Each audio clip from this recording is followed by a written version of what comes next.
Okay, got another letter, and this is: why are Asian rappers called out when a whole Eminem exists? So this is another good letter. As per always, I was allowed to use this as a topic for my videos, but not reveal the identity of the writer. K-pop idols get cursed and criticized to no end for a single word they utter in their raps or songs that often were never intended to be malicious. They get called racist, ignorant, insensitive, dumb, but a whole Eminem exists. They demand idols to apologize, retire, take down videos, stop performing. Obviously, these idols aren't as aware or as educated about Western sensibilities, yet Eminem intentionally offends, and no one is trying to cancel him. It is unfair. Okay, first, I'm not an expert in hip-hop history or rap history. I'm not an expert in the Black Lives Matter movement. I'm not an expert in K-pop. I'm just a fan. But this is, you asked for my point of view, so I'm going to give it to you. But if there's anybody who can give further clarifications or can give a more in-depth point of view in this whole situation, please do so. Just, of course, as always, be polite. All right, number one is that it is not true that no one is trying to cancel Eminem.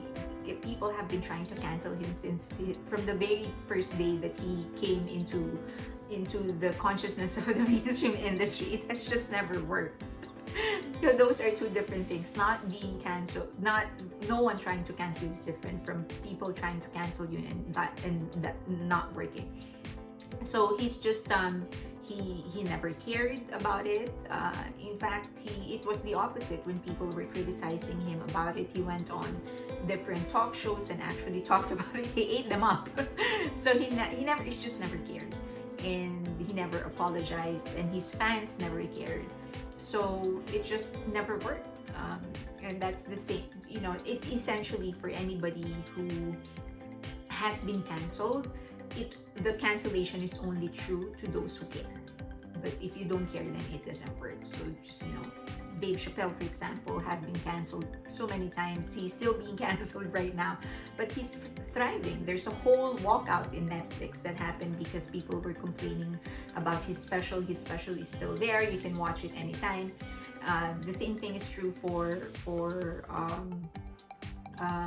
J.K. Rowling. People have been trying to cancel her, but her works are still being shown, movies are still being shown, books are still being bought, and it's still available in different bookstores. And the same thing is true for The Baby. He's been canceled, but his songs are still available in iTunes, Spotify, and any other music platform. For a while, he was losing gigs, but he's now back. He's actually playing shows. He's still filling up stadiums. So it's just, it doesn't, when people that support you don't care, then it just won't have any effect. You're not gonna get canceled because people don't care.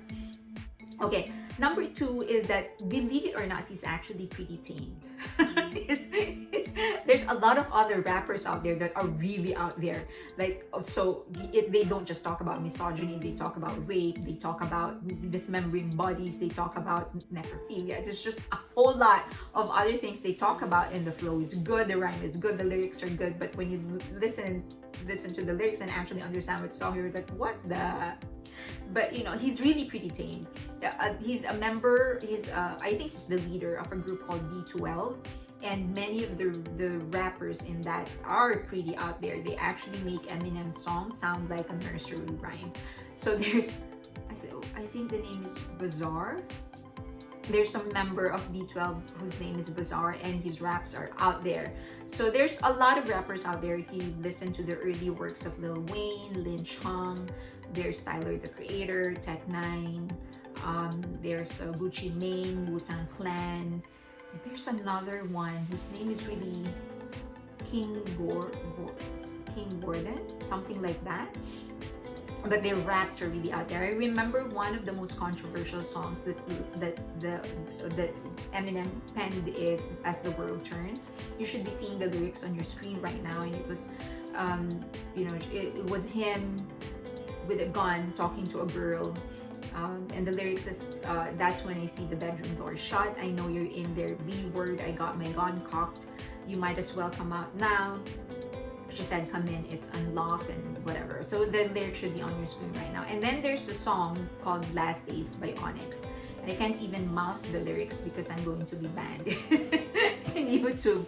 But it's pretty. But if you compare the two, you're going to understand what I'm saying when I say that his songs are pretty tame. Then it sounds like a nursery rhyme compared to other songs by other more established rappers in the underground industry. So the underground music, and yeah, the underground music. So it's just it's just how they are. They don't care. And also, if you compare Eminem's lyrics and songs, he's actually being called like cartoonish. Yeah, cartoonish. Third reason is that he actually created an alter ego, which is Slim Shady. So there's his defense is that Slim Shady, everything that he's saying is actually thoughts of Slim Shady and not him. That's a pass. That's a way out. Now people are gonna say that's a BS. That's just an excuse. But you know, the same way you can write a movie and use a rapist and as a lead character, it does not necessarily represent the view of the writer and the director. It's just a character that they created. The same thing is true for music. It's art. He created the character, and these are the thoughts, persona, quirks of this character. So whatever it is that he's, whatever the lyrics of his song, it's not necessarily Eminem, but Slim Shady. So as I've said, people are gonna say, no, that's just an excuse, but it is what it is. Next is that it's part of Eminem's appeal. Not giving an F is part of his appeal. He ate, as I've said, during the height of all of this controversy, he ate them up. He actually went into different programs, talked about how he's offending people, and made it intentional. And there's always a market for that, for people who don't give an F. Especially during that time, you know, young people, that's just how young people were. They were young and they were angry. Nowadays, young people are supposed to be woke. So you made your bed, lie on it. I'm kidding. That was a joke.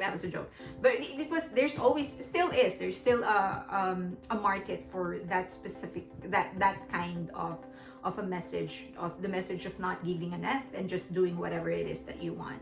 So he took that criticism and turned it into an asset rather than a liability.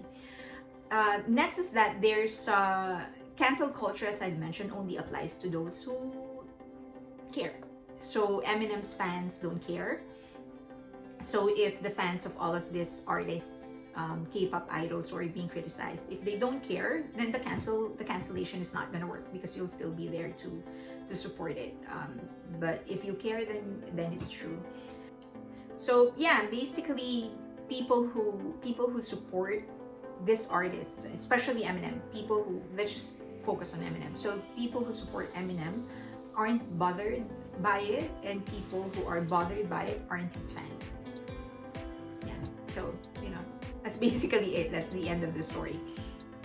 And then there's the noise creation. A lot of people who are in this cancellation movement aren't really there for the right reason. Sometimes they're just there because they want to be seen aware or woke, or they want to seem like they care.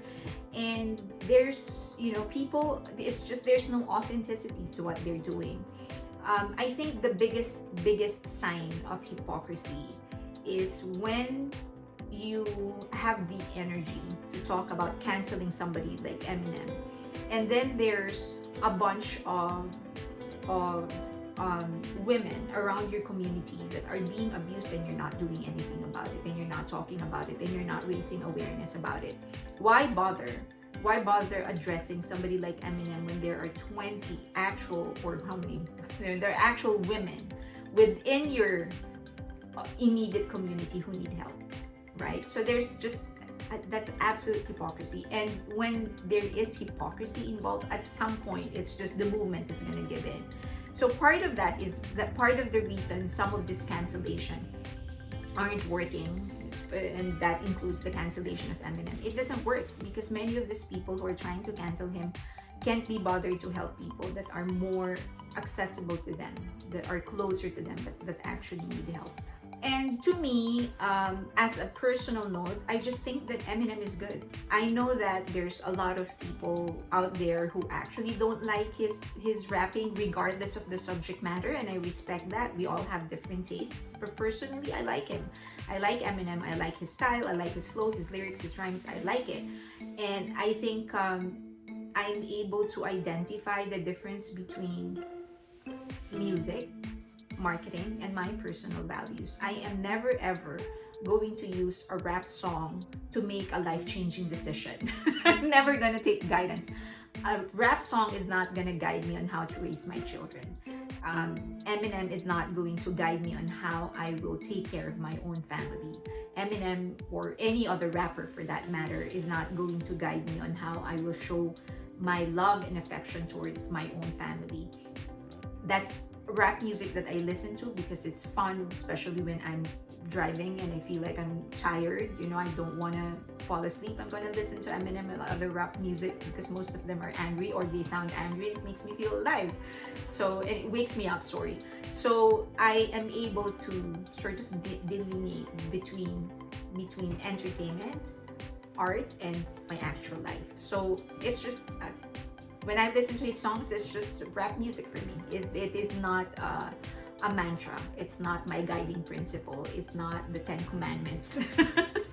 I remember at some point, Eminem, I think, asked Marilyn Manson to do a collaboration, and Marilyn Manson actually turned him down because he was disturbing. And I thought Marilyn Manson found Eminem disturbing, but if you actually listen to all of his songs, it's not impossible for somebody like Marilyn Manson to find him disturbing. You have to realize how sick a person should be to do all of those vocal ranges, to switch personalities, and then talk about, you know, shooting somebody, homicide and strangulation, all in a matter of 5 minutes. It's just, it's disturbingly good. It's pure genius, and it's absolutely terrifying. And at times when I just wanna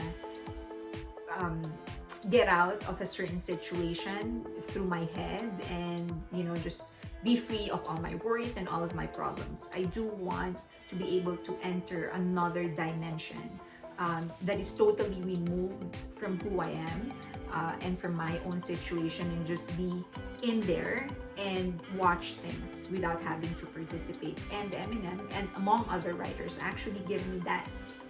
There's a certain horror in their minds and in their lyrics and the songs that they create that allows me to detach from my situation and just take a break from all of that. And it doesn't mean I'm going to stay in there. It doesn't mean I'm going to stay in their music. It's just an escape, so that when I come back into my own life and my own actual world, I'm able to appreciate it better because it's much more calmer, much more peaceful, and much more happy. So yeah, that's why Eminem thrives and will continue to thrive along with other rappers that are actually writing far more horrifying lyrics than he does. So I hope that provides some sort of context.